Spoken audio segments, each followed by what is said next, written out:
વાતો પણ વધારે અને મજા પણ વધારે. હું છું આપનો વ્લોગર નયન રાઠોડ. કેમ છો બધા? મજામાં ને? તો આજે છે ગુરુ પૂર્ણિમા અને આજે તો બગદાણામાં ખૂબ ભીડ હશે. મંદિર જે છે રઘુનાથ મહાદેવ મંદિર, ત્યાં તે અત્યારે શું કહેવાય આપણે ગુંદી ગાંઠિયાની પ્રસાદી ચાલુ છે. એટલે સાંજે તે મહાઆરતી હશે એટલે સાંજે ઢોલકા વગાડવા જવાનું છે. અને બસ સાંજ સુધી વ્લોગ જોતા રહેજો. સાંજ સુધી એટલે છેલ્લે સુધી એમ. મારાથી બોલવામાં મિસ્ટેક બહુ થઈ જાય છે.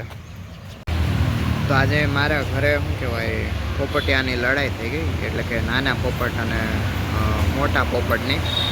તો નાનું પોપટ જે ઓલું પીળું હતું ને એ બારી પાસે લટકીને સૂતો છે. મોટા પોપટે ચાંચ મારી તો ઓલું જે પીળું છે એનો એક નખ જે આવે ને 3 આંગળી આવે, એમાં 3 કે 4, તો એમાંથી એક આંગળીનો નખ હાવ કાઢી નાખ્યો. મને બહુ જીવ બળતો હતો અને આખું લોહી કરી નાખ્યું પાંજરું. એક બીજા પોપટ નહીં પગે મારેલું છે એમ. એટલે હવે આનો નિકાલ કંઈક કરવો પડશે. પપ્પાએ કીધું કે આને ઉડાડ દે એમ, પણ મમ્મી કહે કે નથી ઉડાડવું, રહેવા દે એમ. પણ મને એવું લાગે કે આને ઉડાડ દેવો, આને ન રખાય. તો આજે હું ક્લાસીસે ટાઈમે પહોંચી ગયો છું. એક હજી 9:45 થયા છે. બસ મને વહેલા મળી ગઈ છે એમ. તો એ ક્લાસીસે જઈને થોડુંક એવું ભણી લઉં, પછી આગળ મળીએ આપણે.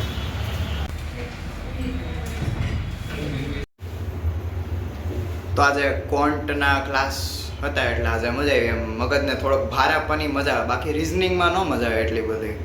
દાખલા હોય ને એમાં વધારે મજા આવે. તો અત્યારે હું હાલીને કે કોલેજ જાઉં છું. આજે કોલેજમાં એફઆઈ અને એસઆઈ વાળા ભૂલકાઓનું શું કે આજે ડિબેટ છે. ડિબેટ એટલે કે ક્વેશ્ચન આન્સર ને એવું બધું છે એમ. એટલે કે ડિજિટલ માર્કેટિંગ વાળા જે છે ને એને અમારે ક્વેશ્ચન પૂછવાના ને એ બધા શું કહેવાય આન્સર આપશે અમને. એટલે આજે 2 લેક્ચર કદાચ એમાં જાય. તો અમારું જે 5નું ગ્રુપ છે એ આજે એમને બધા સવાલ જવાબ પૂછશે. 304માં હશે કદાચ. અત્યારે ક્વિઝ ને એવું કે બધા જોવે છે. બાકાજી કે બોલે છે એમાં અમે બે અહીંયા સાઈડમાં બેઠા છે. ઓલા બે ત્યાં ચર્ચા કરે છે કે કઈ ક્વિઝ રાખવી, કયા ક્વેશ્ચન રાખવા. એને ઓલા બે ત્યાં બેઠા છે ને આપણે અમને ગામની બહાર કાઢી નાખ્યા. શું કરવું અમારે? તો આજે અમારું ટાઈમ ટેબલ જુદું છે. પહેલો અને ત્રીજો લેક્ચર ઇન્ડિવિજ્યુઅલ છે અને બીજો લેક્ચર છે એ કમ્બાઈન છે. એટલે હવે જોવા બીજા લેક્ચરમાં આવે પહેલાં અને ત્રીજા લેક્ચરમાં કોણ આવે. એમ તો જે દરરોજ પ્રોફેસરો આવતા એ જ આવશે, બીજા કંઈ બદલાવાના તો છે નહીં.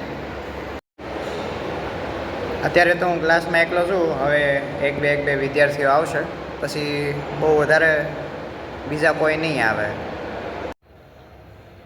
તો અત્યારે ત્રીજો લેક્ચર હતો એટલે કે 3:30 થી 4:30, પણ હું એકલો જ હતો ક્લાસમાં એટલે સરે મને 2 પોઈન્ટ્સ કરાવ્યા.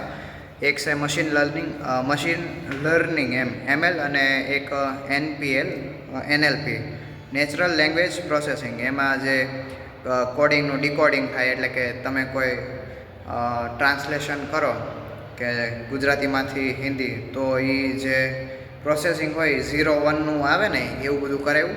અને સેકન્ડ લેક્ચરમાં રિસર્ચ મેથોડોલોજીમાં બધું રિસર્ચનું કરાવ્યું, જેમ કે પ્રોસેસ પ્રોબેબિલિટી સર્વિસ. એવું ભૂલાઈ ગયું મને એની શું કે શબ્દ, બહુ અઘરો શબ્દ છે અંગ્રેજીમાં, પણ એ તેમને કરાવ્યું. આજે વિથ એક્ઝામ્પલ કરાવ્યું કે 9 છોકરાને ઊભા કર્યા ને બધું એક્ઝામ્પલ વાઇઝ કરાવ્યું એમ સરે. પણ આજે મજા આવી એમ ભણવાની.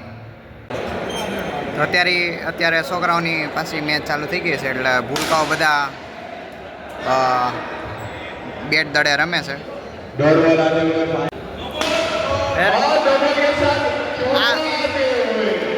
આ બધા રમે છે. તમારે ન જવું? તમારે રમવા ન જવું? આ બાળકો અમે રમી. બાળકો નાના પડે એમ? બાળકો નાના બાળકોને અત્યારે ક્રિકેટ મેચ ચાલે છે ને અમે અત્યારે અહીંયા બેઠા છીએ. હા એમ. લેપટોપ લઈને બેઠા છીએ. શેના હાટું બેઠા છો તમે? LBW માટે. અચ્છા. તો આજે ટીમ હવે જે બોલિંગ કરવાની છે એમણે 174 રન બનાવ્યા છે ને 175નો સામેવાળાનો ટાર્ગેટ છે. એટલે હવે જોઈએ આ લોકો બનાવી શકે છે કે નથી બનાવી શકતા. ત્યાં સુધીમાં જ અમારું કામ થઈ જાય આરામથી. ત્યાં સુધીમાં તમે તો અત્યારે 4:45 વાગી ગયા છે ને હું ઘર જવા હાટું નીકળી ગયો છું. પોણા 5 એટલે કે બધું અમારે પ્રોજેક્ટ ને એનું બધું કરવાનું હતું, એટલે પછી ઘડીવાર ખાઈમો હતો એમ. અને મારા ફ્રેન્ડને ફી જમા કરાવવાની હતી, તો એ કરાવવા ગયો. પછી હું નીકળી ગયો. મેં કીધું તમે રહ્યો અહીંયા, હું નીકળી જાઉં, મારે બસ પછી મોડું થાય એટલે એમ. અને આજે પૂનમ છે તો મંદિરે ઢોલકા વગાડવાના છે, એટલે તે મારે વહેલા તો જવું જ પડશે, ત્યાં કંઈક કામ તો કરાવવું પડશે. તમને કાલના વ્લોગમાં જોઈને એવું લાગતું હશે કે આ ગમે એમ બફાટ કરે છે, ગમે એમ એની કોલેજ વિશે બોલે છે. ગમે એમ બફાટ નથી કરતો, હું જાણી કારવીને જ બોલું છું. મને જે અનુભવ થયા છે એ પ્રમાણે જ હું તમને કહું છું એમ. એટલે મારી કોલેજ જેવી તેવી નથી હો. પછી તમને એવું લાગતું હોય ને તો એમ જેવી તેવી કોઈ કોલેજ છે જ નહીં. સુરતમાં જો બેસ્ટ ઇવેન્ટ થતા હોય ને તો એ ખાલી માત્ર SDJમાં જ થાય છે, બાકી એકય કોલેજમાં નથી થતા. તમારે ઇવેન્ટ જોવો હોય ને તો ખાલી અમારી SDJમાં આવી જજો, બધું જ તે બરોબર છે. ભણાવો એ તે બધું બરોબર રીતના જ ભણાવે છે. બસ અમને પ્રેક્ટિકલની જરૂર છે. હવે આ 5મા સેમમાં શું કહેવાય, અમને હવે પ્રેક્ટિકલ લેબમાં લઈ જાય છે અને બધું કરાવે છે. પણ જે આગળનું જે થયું ને એ મેં તમને કીધું કે આગળ અમને પ્રેક્ટિકલ નથી કરાવ્યું બસ એમ. એનો થોડોક એવું નિરાશા હતી, બાકી બીજું બધું જ બરોબર છે. હું ઇવેન્ટમાં નથી જઈ શકતો કેમ કે મારે બસમાં જવાનું હોય ને સાંજે બસ બંધ થઈ જાય, એટલે હું નથી જતો. બાકી ઇવેન્ટમાં તમે આવો એકવાર, તમને જામો પડી જાય. અત્યારે હું મંદિરે આવી ગયો છું અને ઢોળાના દાદાને એકદમ શણગારી નાખ્યા છે. કેમ છે બાપુ, મજામાં?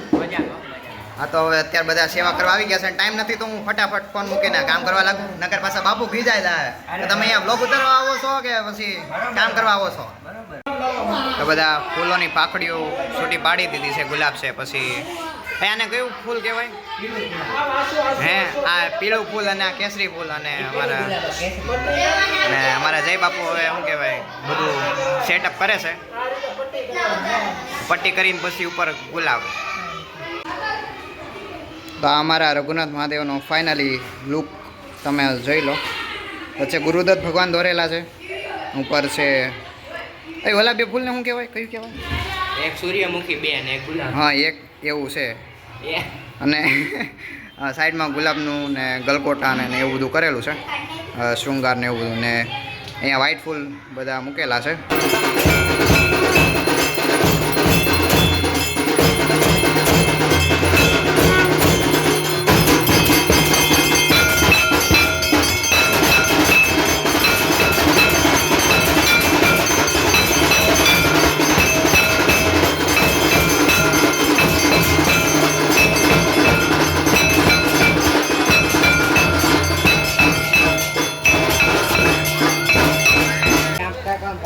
અરે વાળ બરોબર જ છે મારે. મારા વાળ તો જો યાર, મારા વાળ ખરાબ છે.